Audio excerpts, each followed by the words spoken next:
Halo para sahabat pencari kebenaran, berjumpa lagi lewat video ini. Pendeta Ezra Soru mengatakan bahwa salah satu ajaran iman Kristen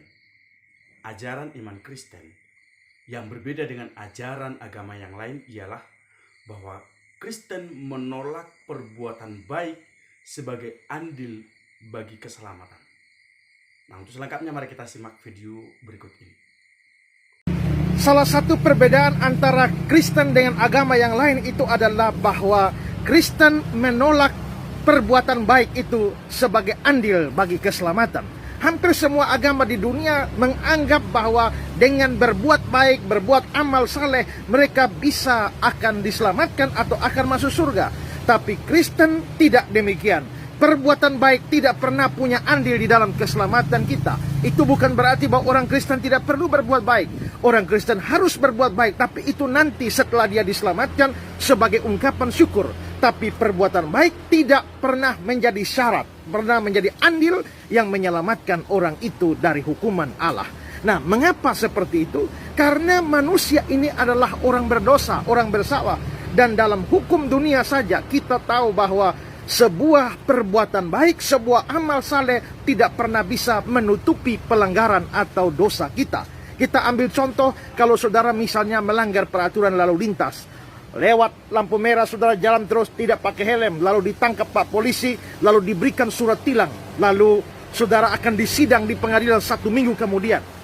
Karena saudara tahu bahwa saudara akan disidang, maka besoknya saudara langsung berbuat baik, bawa bantuan untuk korban bencana, lalu bantu panti asuhan, bantu panti jompo, sumbang untuk pembangunan gereja, dan macam-macam perbuatan baik. Tibalah hari di mana saudara dihakimi, dan hakim atau jaksa bertanya, benarkah saudara bahwa saudara telah melanggar peraturan lalu lintas pada hari ini jam sekian?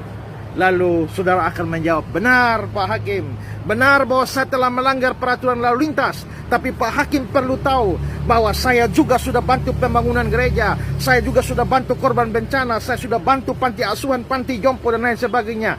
Jadi memang saya telah bersalah, tapi saya sudah berbuat baik. Saya mau tanya, kira-kira Pak Hakim itu akan bebaskan saudara dari hukuman? Dia pasti akan bebaskan saudara kalau dia sinting, kalau dia gila. Tapi kalau hakimnya waras, dia akan berkata, tidak peduli kamu berbuat baik berapa banyak, tidak peduli kamu beramal bersaleh berapa banyak, tapi pelanggaranmu tetap pelanggaran yang harus dihukum. Perbuatan baikmu, amal salehmu tidak pernah bisa menutupi kesalahanmu. Demikian juga hukum Tuhan bahwa kita orang berdosa, semua amal saleh kita, perbuatan baik kita tidak pernah bisa menutupi satu dosa itu pun. Karena itulah maka manusia berdosa harus dihukum oleh Allah. Perbuatan baiknya tidak bisa menyelamatkan dia sama sekali. Itulah sebabnya kekristenan percaya bahwa manusia tidak bisa dibenarkan melalui perbuatan baiknya. Seperti Galatia 2 ayat 16 dan masih banyak ayat yang lain. Karena itu manusia diselamatkan hanya dengan beriman kepada Kristus dan bukan berbuat baik. Berimanlah kepada Kristus sungguh-sungguh supaya kamu diselamatkan. Nah, sebenarnya apa yang disampaikan oleh Pendeta Ezra Soru ini lebih tepatnya ajaran gereja Protestan yang diwariskan oleh pengajaran Martin Luther. Karena kalau dikatakan gereja Kristen, tentu Katolik juga adalah Kristen. Sementara apa yang dikatakan oleh Pendeta Ezra Soru ini jelas berbeda dengan ajaran Katolik. Jadi dalam hal ini tolong Pendeta Ezra Soru ini jangan mengeneralisasi mengatakan Kristen, tetapi katakanlah ajaran gereja Protestan. Selain itu bukan hanya Ezra Soru yang memiliki pemahaman yang diajarkan oleh Martin Luther, tetapi juga ada Budi Asali.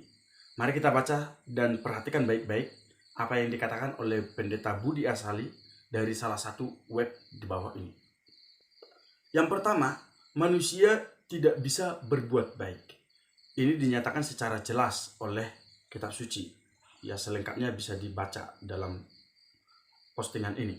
Kemudian yang kedua, andai kata pun manusia bisa berbuat baik, bagaimana dengan dosa-dosa yang ia lakukan maupun yang akan ia lakukan? Ingat bahwa perbuatan baik tidak bisa menghapus dosa. Galatia 2 ayat 16a, kamu tahu bahwa tidak seorang pun yang dibenarkan oleh karena melakukan hukum Taurat, tetapi hanya oleh karena iman dalam Kristus Yesus. Galatia 2 ayat 21b, sekiranya ada kebenaran oleh hukum Taurat, maka sia-sialah kematian Kristus. Nah, kemudian ada ilustrasi yang sama seperti yang disampaikan oleh Esra Suru tentang melanggar lampu lalu lintas. Para sahabat bisa membaca di sana. Pertanyaannya, benarkah orang Kristen diselamatkan hanya oleh karena iman? Bagaimana dengan perbuatan baiknya? Dalam ajaran Luther, dia mengatakan bahwa keselamatan dan konsekuensinya kehidupan kekal tidak diperoleh dengan perbuatan-perbuatan baik, namun diterima oleh orang percaya semata-mata sebagai anugerah bebas dari Allah melalui iman dalam Yesus Kristus sebagai penebus dari dosa. Jadi semua gereja Protestan mengakui dan mengatakan bahwa manusia diselamatkan hanya karena iman, bukan karena perbuatan baik. Martin Luther sebenarnya memiliki kebingungan dan keraguan ketika berhadapan dengan surat Yakobus. Bagi Martin Luther, kriteria menentukan suatu kitab sebagai firman Allah hanyalah satu, yaitu Injil. Itulah sebabnya Martin Luther ragu-ragu terhadap surat Yakobus oleh karena tidak terlalu jelas membicarakan mengenai Injil, sebaliknya membicarakan mengenai kelakuan baik. Luther mengatakan, jikalau saya tidak berani menolak surat ini sebagai firman Tuhan, maka surat ini termasuk yang tidak penting. Nah, pertanyaan kita, adakah firman Tuhan yang tidak penting? Bagi Martin Luther itu ada, yaitu surat Yakobus itu sendiri yang mengatakan iman tanpa perbuatan adalah mati. Bandingkan Yakobus 2 ayat 14-16, ayat 20-24. Lalu bagaimana sebenarnya? Adakah kaitan antara iman dengan perbuatan terhadap keselamatan? Seperti pandangan Protestan yang diwariskan oleh Martin Luther, mereka mengira bahwa hanya dengan beriman saja itu sudah cukup untuk menunjukkan dirinya sebagai pengikut Kristus. Dengan beriman saja, maka sudah diselamatkan. Nah, sebenarnya tidak ada yang salah dengan iman. Justru semakin orang beriman itu semakin lebih baik. Dengan iman, orang akan diselamatkan. Ya, itu betul. Tetapi yang menjadi persoalan adalah, kalau keselamatan itu dibatasi hanya oleh iman.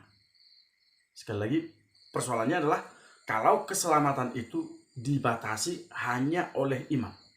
Padahal kita tahu bahwa kitab suci justru mengatakan yang sebaliknya. Dalam Injil Matius 7 ayat 21-23 kita bisa membaca di sana. Bukan setiap orang yang berseru kepadaku, Tuhan, Tuhan, yang akan masuk ke dalam kerajaan surga, melainkan dia yang melakukan kehendak Bapakku yang di surga. Nah, kita bisa melihat di dalam teks dengan sangat jelas dikatakan kata melakukan. Melakukan berarti bertindak. Dan bertindak itu berarti berbuat. Lebih lengkap kita bisa melihat surat Yakobus yang dianggap tidak penting oleh Martin Luther ini. Melalui surat Yakobus hendak mengajarkan kepada kita bahwa iman yang tidak disertai oleh perbuatan baik adalah iman yang mati. Yakobus 2 ayat 17. Dengan demikian, jika dirumuskan secara positif, menjadi iman yang disertai perbuatan baik adalah iman yang hidup. Iman yang hidup inilah yang kita peroleh karena kasih karunia Allah yang dapat menyelamatkan kita. Bandingkan Efesus 2 ayat 8-10, Titus 3 ayat 5-8, Yakobus 2 ayat 14-26. Nah, itu berarti jika kita ingin diselamatkan, kita harus mempunyai iman yang hidup, yaitu iman yang dinyatakan dengan perbuatan-perbuatan baik. Artinya ketika kita mengatakan saya beriman, maka iman itu harus saya wujudkan, harus saya tunjukkan, harus saya nyatakan dalam perbuatan dan bukan hanya dengan kata-kata belaka. Apa gunanya kita beriman tetapi tidak diwujudkan dalam perbuatan? Maka dalam hal ini kita melihat ada keterkaitan yang sangat erat antara iman dan perbuatan. Semakin kita beriman, semakin kita berbuat banyak kebaikan. Nah, coba kita perhatikan Yakobus 2 ayat 14. Dalam ayat itu dikatakan, apakah gunanya saudara-saudaraku jika seorang mengatakan bahwa ia mempunyai iman padahal ia tidak mempunyai perbuatan? Dapatkah iman itu menyelamatkan dia? Nah, bunyi ayat ini sangat sesuai dengan ajaran Kristus yang kita lihat di dalam Matius 7 ayat 21 tadi. Bukan setiap orang yang berseru kepadaku Tuhan, Tuhan akan masuk ke dalam kerajaan surga, melainkan dia yang melakukan kehendak Bapakku yang di surga. Maka karena itu dalam gereja Katolik itu sangat jelas dan tegas bahwa seharusnya dengan iman itu kita terdorong untuk semakin memperjuangkan perbuatan, semakin mewujudkan perbuatan kasih. Kalau iman itu tidak disertai dengan perbuatan kasih, maka kita bukan saja tidak diselamatkan, malahan kita akan diadili lebih keras. Mengapa?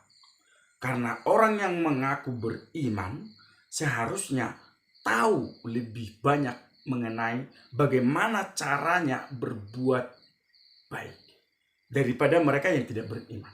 Dan ini dituliskan di dalam ajaran gereja Katolik Lumen Gentium artikel 14. Di dalam Lumen Gentium artikel 14 itu dituliskan demikian. Kalau demikian kita harus mengatakan bahwa iman tanpa perbuatan tidak dapat menyelamatkan. Tetapi tidak diselamatkan orang yang meskipun termasuk anggota gereja, namun tidak bertambah dalam cinta kasih. Jadi yang dengan badan memang berada dalam pangkuan gereja, melainkan tidak dengan hatinya. Pun hendaklah semua putra gereja menyadari bahwa mereka menikmati keadaan yang istimewa itu bukan karena jasa-jasa mereka sendiri, melainkan berkat rahmat Kristus yang istimewa. Dan bila mereka tidak menanggapi rahmat itu dengan pikiran, perkataan, dan perbuatan, mereka bukan saja tidak diselamatkan, malahan akan diadili lebih keras.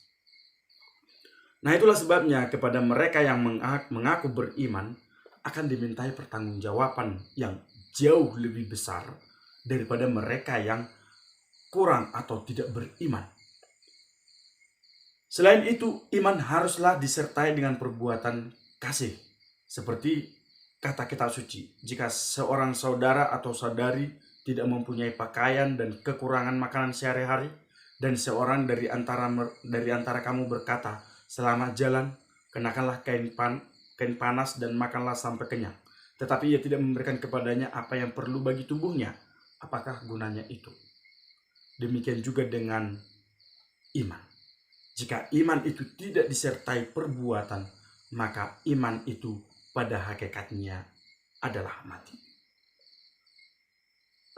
Apakah dengan iman saja maka seseorang akan mendapatkan keselamatan? Tidak. Nah, bukan berarti iman itu tidak penting. Justru iman itu sangat penting untuk sampai kepada baptisan. Maka di dalam gereja Katolik, sakramen baptisan itu adalah sakramen iman. Dan ini dituliskan di dalam ajaran gereja Katolik, ya, di dalam Katekismus Gereja Katolik nomor 1253. Di sana dituliskan demikian, pembaptisan adalah sakramen iman. Iman membutuhkan persekutuan umat beriman. Setiap orang beriman hanya dapat beriman dalam iman gereja. Iman yang dituntut untuk pembaptisan tidak harus sempurna dan matang. Cukuplah satu tahap awal yang hendak berkembang. Kepada para katekumen atau walinya disampaikan pertanyaan, apakah yang kamu minta dari gereja Allah? Dan ia menjawab, iman. Maka tidak cukup kita hanya mengatakan, saya beriman kepada Yesus. Saya Katolik sejak dalam kandungan ibu. Kita harus bisa menunjukkan iman kita itu dalam perbuatan-perbuatan baik. Iman yang tampak dalam pembaptisan yang disertai dengan perbuatan kasih, itulah yang nantinya akan diperhitungkan oleh Tuhan. Jadi beriman itu tidak cukup hanya di bibir dan di hati. Beriman itu harus diwujudkan, ditunjukkan, dinyatakan di dalam keseharian, di dalam kehidupan sehari-hari. Kalau benar bahwa kita adalah seorang yang beriman kepada Kristus, seorang yang beriman Katolik, maka mari kita tunjukkan lewat perbuatan-perbuatan baik, perbuatan-perbuatan kasih, seperti yang sudah dilakukan, ditunjukkan oleh Yesus Kristus sendiri kepada banyak orang, khususnya bagi mereka yang membutuhkan. Mari kita tunjukkan iman itu dalam perbuatan nyata. Beriman saja tidak cukup. Shalom. Tuhan Yesus memberkati kita semua.